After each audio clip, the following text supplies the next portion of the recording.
रणभूमि भाग 19 दुर्योधन वध। रणभूमि के इस युद्ध का यह अंतिम दिन है। अभी तक आपने हमारे पॉडकास्ट को काफ़ी सराहा है, इसके लिए धन्यवाद।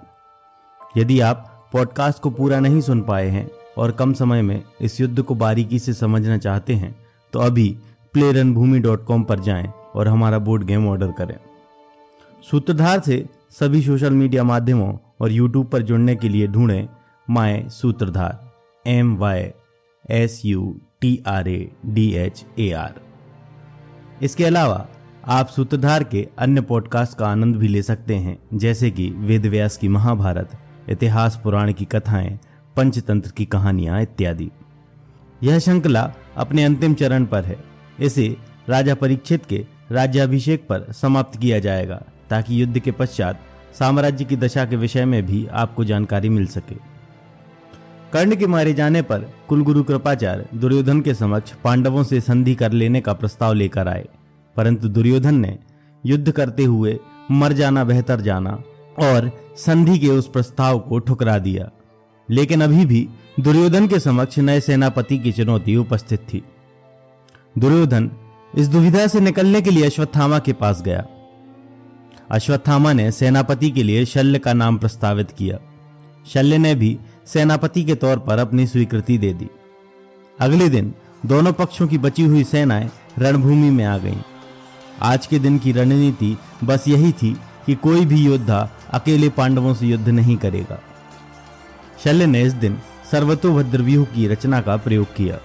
पांडवों ने धृष्टद्युम्न, शिखंडी और सात्विकी की अध्यक्षता में 3 विभक्त सेनाएं आगे भेजी। युधिष्ठिर शल्य से भिड़ने आगे बढ़े। अर्जुन कृतवर्मा तथा समसप्तकों पर आक्रमण करने आगे बढ़ा। भीमसेन और सोमक गणों ने कृपाचार्य पर धावा बोला। नकुल और सहदेव शकुनी तथा उलूक की ओर कूच कर गए। इस समय तक आते आते कौरव पक्ष में 11,000 रथ, 10,700 हाथी, 2 लाख घोड़े और 3 करोड़ पैदल सैनिक तथा पांडव पक्ष में 6,000 रथ, 6,000 हाथी, 10,000 घोड़े और 2 करोड़ पैदल सैनिक शेष रह गए थे। युद्ध अपने अंतिम चरण में और भी भीषण हो गया था। दोनों पक्षों को अब अपने जीवन का कोई मोल नहीं बचा था। दोनों ही सेनाएं अपना सर्वस्व न्यौछावर करके आज युद्ध क्षेत्र में उतरी थीं। नकुल ने सर्वप्रथम कर्णपुत्र चित्रसेन पर आक्रमण किया। चित्रसेन ने नकुल के घोड़ों को मारकर उसके सारथी को भी यमलोक भेज दिया तथा नकुल को 3 नुकीले बाणों से बेध दिया। अपना धनुष टूट जाने के कारण नकुल हाथ में ढाल और तलवार लेकर रथ से कूद गया। चित्रसेन नकुल पर लगातार बाणों की वर्षा करता रहा, परंतु नकुल अपनी ढाल से उन्हें रोकते हुए चित्रसेन की रथ के समीप पहुंच गया और चित्रसेन का मस्तक धड़ से निकाल दिया। इस पर क्रोधित होकर कर्ण के अन्य 2 पुत्र सुषेण और सत्यसेन नकुल की ओर बढ़ चले। नकुल तुरंत ही दूसरे रथ में सवार होकर उनसे लोहा लेने लगा। सर्वप्रथम सत्यसेन यमलोक को गया और फिर सुषेण भी मृत्यु को प्राप्त हुआ। नकुल का रथ पुनः टूट जाने के कारण द्रौपदी पुत्र सुतसोम वहां आया और अपने चाचा को रथ पर बिठा लिया। शल्य इस समय पांडव सेना का भारी संहार कर रहा था। साथ ही साथ शल्य ने युधिष्ठिर को भी बुरी तरह घायल कर दिया, जिस पर क्रोधित होकर भीमसेन शल्य से युद्ध करने आगे बढ़ा। भीमसेन के साथ नकुल, सहदेव और द्रौपदी के पुत्र भी आगे बढ़े और उन सब ने शल्य को बुरी तरह घायल किया। अपने सेनापति की रक्षा के लिए उलूक, कृतवर्मा, शकुनी, कृपाचार्य तुरंत वहां पहुंचे और पांडव योद्धाओं को घायल करना आरंभ कर दिया। जब कृतवर्मा ने भीमसेन पर लगातार आक्रमण किया तो भीमसेन ने अपनी गदा से कृतवर्मा के रथ के टुकड़े टुकड़े कर दिए, जिससे कृतवर्मा वहां से भाग गया। इसके बाद भीमसेन गदा लेकर शल्य की ओर बढ़ा और उसके घोड़ों के साथ साथ उसके सारथी को भी मार गिराया। फिर तो शल्य का क्रोध ज्वाला के समान भभक उठा। उसने गदा उठाई और भीमसेन से युद्ध करने लगा। दोनों के मध्य भीषण गदा युद्ध हुआ। जब इस द्वंद्व युद्ध का कोई परिणाम नहीं दिखाई दिया तो कृपाचार्य शल्य को अपने रथ पर बिठाकर ले गए। इस बीच दुर्योधन ने एक प्रास के प्रहार से चेकितान का वध कर दिया। इस समय तक शल्य नए रथ पर सवार होकर पुनः युधिष्ठिर से युद्ध करने पहुंचा। युधिष्ठिर ने कई बाणों के प्रहार से शल्य के चक्र रक्षक चंद्रसेन और द्रुमसेन को मार गिराया एवं शल्य के सारथी का भी वध कर दिया। मद्राज शल्य रणभूमि में अपने अद्भुत पराक्रम का प्रदर्शन करते हुए पांडव सेना में कूच करता गया। उसने अकेले ही भीमसेन, सात्यकी, नकुल तथा सहदेव को अनेकों बाणों से घायल कर दिया। इस समय अर्जुन तथा अश्वत्थामा का भीषण युद्ध छिड़ गया। अश्वत्थामा ने अर्जुन को इस सीमा तक घायल कर दिया कि अर्जुन की ऐसी दशा पूरी युद्ध में कभी नहीं हुई थी। अर्जुन ने भी अपने पराक्रम का नमूना दिखाकर अश्वत्थामा को कई बार घायल किया।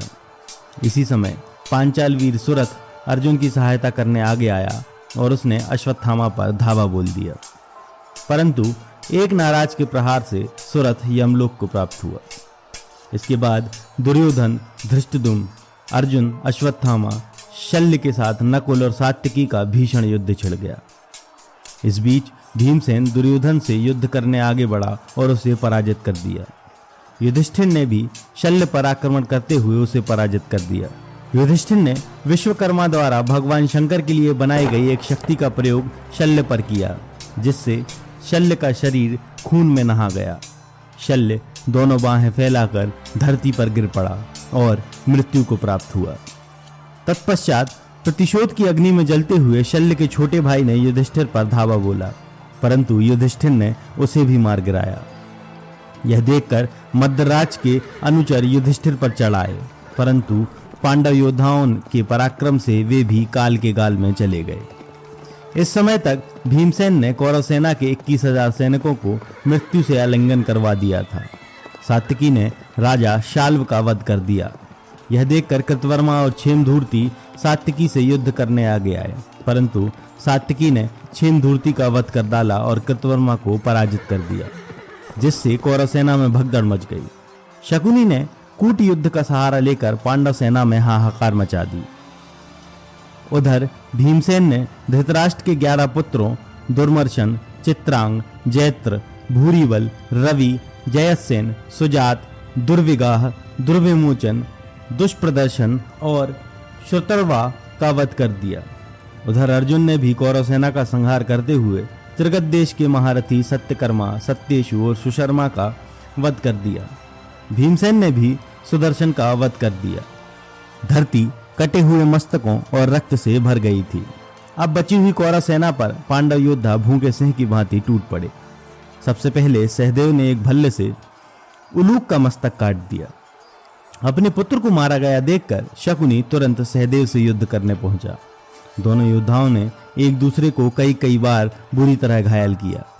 फिर सहदेव ने 3 भल्लों द्वारा शकुनी की दोनों भुजाओं और मस्तक को काट दिया। यह दृश्य देखकर दुर्योधन पैदल ही रणभूमि से भाग गया और सरोवर में जाकर छिप गया। फिर तो पांडवों ने कौरवों की समस्त 11 अक्षौहिणी सेना को समाप्त कर दिया, जबकि पांडव सेना में 2000 रथ, 700 हाथी, 5000 घोड़े और 10,000 पैदल बचे थे। दुर्योधन के पास अश्वत्थामा, कृतवर्मा और कृपाचार्य के अलावा कोई महारथी शेष नहीं बचा था। संजय को कैद कर लिया गया था। जब सात्यकी संजय का वध करने आगे बढ़ा तो वेदव्यास ने आकर सात्यकी को ऐसा करने से रोका और संजय को स्वतंत्र कर दिया गया। व्याधों से पता पूछकर युधिष्ठिर सेना सहित दुर्योधन के समीप पहुंच गए। युधिष्ठिर के समझाए जाने पर दुर्योधन तालाब से बाहर आया और किसी एक पांडव से गदा युद्ध के लिए अपनी स्वीकृति दी। भीमसेन और दुर्योधन गदा युद्ध के लिए तैयार हो गए। इसी बीच बलराम जी भी वहां आ गए। भीमसेन और दुर्योधन के मध्य भीषण गदा युद्ध आरंभ हो गया। तभी श्री कृष्ण ने अर्जुन को भीमसेन द्वारा द्यूत के समय ली गई दुर्योधन की जंघा तोड़े जाने की प्रतिज्ञा याद दिलाई। तब अर्जुन ने भीमसेन के लिए दुर्योधन की जंघाओं की ओर संगित किया। भीमसेन ने तुरंत ही गदा का प्रहार दुर्योधन की जंघाओं पर किया और वे टूट गईं। दुर्योधन धरती पर धराशायी हो गया। रीति के विपरीत यह प्रहार देखकर बलराम जी को क्रोध आ गया, परंतु श्री कृष्ण ने उन्हें सब बेहतर ढंग से समझाया और उनका क्रोध शांत किया। तो इस तरह यह अंतिम दिन का युद्ध समाप्त हुआ। इसके आगे की कथा अगले एपिसोड में सुनिएगा। अगले बुधवार आपसे पुनः भेंट होगी। धन्यवाद। अजय अमिताभ सुमन की कलम से। रक्त से लथपथ शैलगात व शोणित सिंचित काया, कुरुक्षेत्र की धरती पर लेटा एक नर मुरझाया। तन पे चोट लगी थी उसकी जंघा टूट पड़ी थी त्यों, जैसे मृदु माटी की मटकी हो कोई फूट पड़ी थी जो। भाग्य सबल जब मानव का कैसे कर्तव्य दिखलाता है, किंचित जब दुर्भाग्य प्रबल तब क्या नर को हो आता है। कौन जानता था जिसकी आज्ञा से शस्त्र उठाते थे, जब वो चाहे भीष्म द्रोण तरकस से बाण चलाते थे। सकल क्षेत्र ये भारत का जिसके कदमों में रहता था, भानुमति का मात्र सहारा 100 भ्राता संग फलता था। जरासंध सहचर जिसका और कर्ण मित्र हितकारी था, शकुनी मामा कूटनीति का चतुर चपल खिलाड़ी था। जो अंधे पिता धृतराष्ट्र का किंचित एक सहारा था, माता के उर में बसता नयनों का एक सितारा था। इधर उधर हो जाता था जिसके कहने पर सिंहासन, जिसकी आज्ञा से लड़ने को आतुर रहता था दुशासन। गज जब भी चलता है वन में शक्ति अक्षय लेकर के तन में, तब जो पौधे पड़ते पग में धूल धूसरित होते क्षण में। अहंकार की चर्बी जब आंखों पे फलित हो जाती है, तब विवेक मर जाता है और बुद्धि गलित हो जाती है। क्या धर्म है क्या न्याय है सही गलत का ज्ञान नहीं, जो चाहे वो करता था क्या नीति युक्त था भान नहीं। ताकत के मद में पागल था वो दुर्योधन मतवाला, ज्ञात नहीं था दुर्योधन को वो पीता विष का प्याला।